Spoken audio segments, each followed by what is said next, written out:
Vamos falar hoje sobre movimentos vorticosos e caracteres biológicos dos seres. Tema interessantíssimo aqui do nosso estudo. Bom, a gente vai continuar nessa linha de exibindo coisas que estão mais próximos às pessoas comuns do que a questões muito acadêmicas aqui. Mesmo porque o mais interessante no nosso estudo não é tornar as pessoas maquininhas, preparadas para entender coisas de uma ciência que está caduca, mas fazer as pessoas verem sentido nos fenômenos que ocorrem à sua volta e sempre estiveram aí. Então, vamos pegar uma citação de Mateus para a gente tentar fazer uma relação com tudo isso aqui. Então, olha só. Em verdade vos digo que mesmo destas pedras pode Deus suscitar filhos a Abraão. Está em Mateus 3,9, esse dizer aqui. Bom, o que isso tem a ver com o nosso estudo, de movimentos vorticosos? Bom, vamos começar pensando em termos do que é um vórtice, que tem esse tipo de movimento dele mesmo. Um movimento vorticoso é de um vórtice. O vórtice ele se destaca do meio. Então, a primeira característica de qualquer tipo de vórtice, seja o vórtice eletrônico, o vórtice que a gente vê nos fluidos, seja um pequeno ou um grande, um vórtice em termos de pensamento e por aí vai, é uma distinção do meio. Ele se destaca do seu meio. É algo individuado. A gente percebe muito claramente isso quando a gente vê um tufãozinho andando por aí. Mesmo que ele esteja trocando matéria e energia a todo momento com o ambiente. Então existe um certo senso de resistência a permanecer com aquela identidade.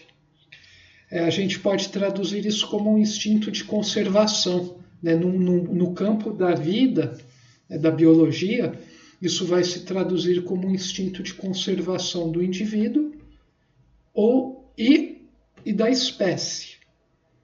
E em termos do organismo, em termos de automatismos que mantêm o organismo em equilíbrio, um equilíbrio dinâmico, a gente fala em homeostase. Então, por exemplo, a gente tem um mecanismo de manter a nossa temperatura estável, independentemente da temperatura do meio. A gente consegue ficar em equilíbrio térmico graças a esse mecanismo combinado de retroalimentações que a gente tem no nosso organismo. Então, a homeostase a gente vê isso é só um exemplo, mas a homeostase a gente percebe em vários aspectos do nosso organismo. Então, tudo isso diz respeito a alguma inteligência que visa, através das nossas células, nossos órgãos, todas as suas funcionalidades, manter o nosso organismo dentro de uma faixa operacional. Então, isso também tem uma certa relação com esses vórtices.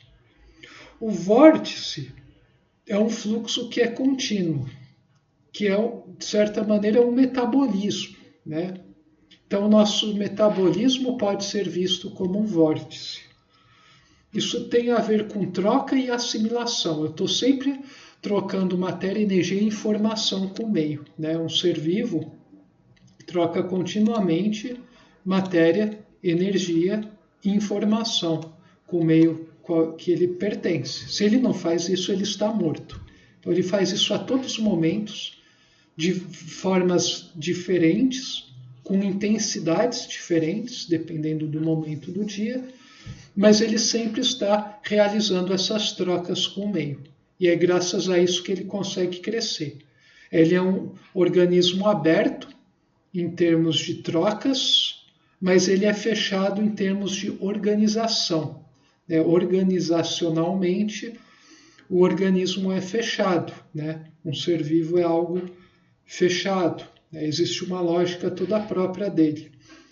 Mas ele está aberto, né? Ele está trocando com o meio.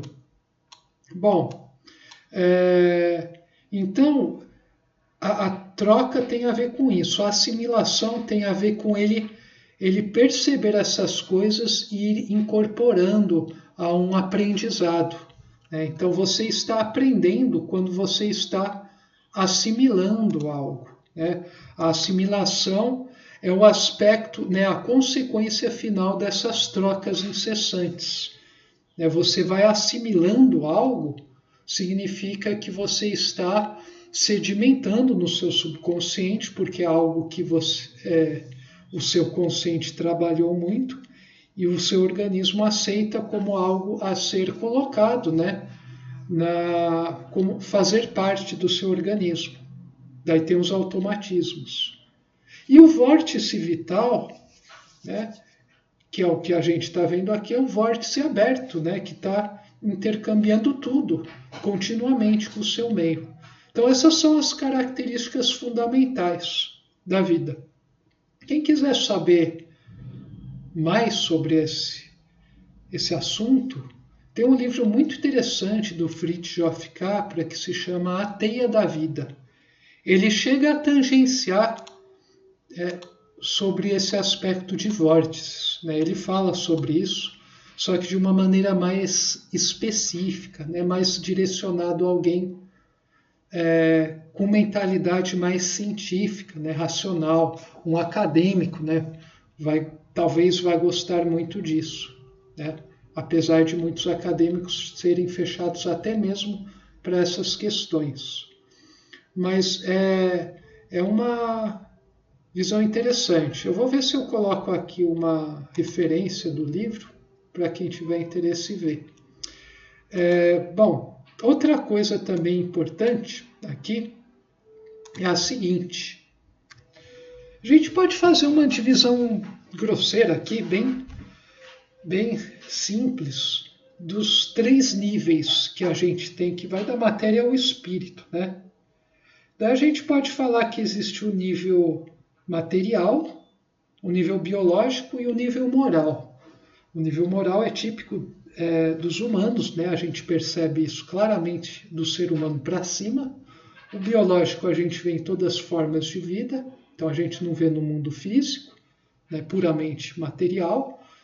E a gente vê também no mundo humano, de outra forma, mas também faz parte. E a gente tem um nível material que não consegue compreender, digamos assim, o biológico, muito menos o moral, mas é também uma outra forma de ser, também, de existência. Então, no nível material, a gente tem busca de outro elemento para completar sua camada eletrônica. Você pode ver que os átomos, né, buscam outros de acordo com qual vai ser mais adequado ali completar sua camada eletrônica. A gente pode até ver uma busca, né, por você se completar através do outro. Se a gente estender, né, essa compreensão de amor, de querer se unificar dessa maneira. Né? No nível biológico, a gente percebe que existe uma busca da sua outra cara metade, né, para completar, né, o macho e fêmea, ou busca de grupo, que tenha funções complementares. Então, no nível da biologia, né, na vida, a gente percebe que essa busca do outro para você se completar, ela adquire uma característica muito, muito mais interessante, de certa forma, muito mais compreensível para nós que somos seres vivos, em especial somos seres humanos. Só que nos animais, né, nas plantas, mas especialmente nos animais, excluindo os humanos, a gente tem essa busca, só que ela é puramente regida por interesses físicos, né, sensórios e instintivos. quando você chega no âmbito humano, você tem um nível moral, que daí você também continua tendo uma busca, tal qual no nível biológico ou material, para você se completar. Mas daí você está pensando em termos de laços afetivos. Né? Você não quer simplesmente encontrar uma fêmea ou um macho, né, para se reproduzir. Você quer muito mais do que isso, no fundo. Mesmo que aparentemente hajam pessoas que tentem, né, vir com teorias para reduzir o ser humano a um animal. Né? Mas na verdade existe, né, essa questão da solidariedade. Você quer encontrar algo a mais nessa. Quando você está buscando um grupo, uma pessoa, buscando alguma coisa, alguém para se relacionar de alguma forma, pode ser uma amizade, você está pensando também em questões morais, sobretudo, né? A questão moral é a questão principal. Então você percebe que as relações humanas têm algo a mais do que as relações entre animais. Então a gente é mais do que biológico, a gente é moral, né? A gente tem um senso de espiritualidade, né? É o que nos torna realmente seres humanos. Então, isso é importante ser dito aqui, porque vai nos possibilitar uma compreensão mais aprofundada sobre o significado e a forma com que esses vórtices estão sendo apresentados nesse capítulo. Bom, na próxima exposição a gente vai continuar falando sobre essas coisas.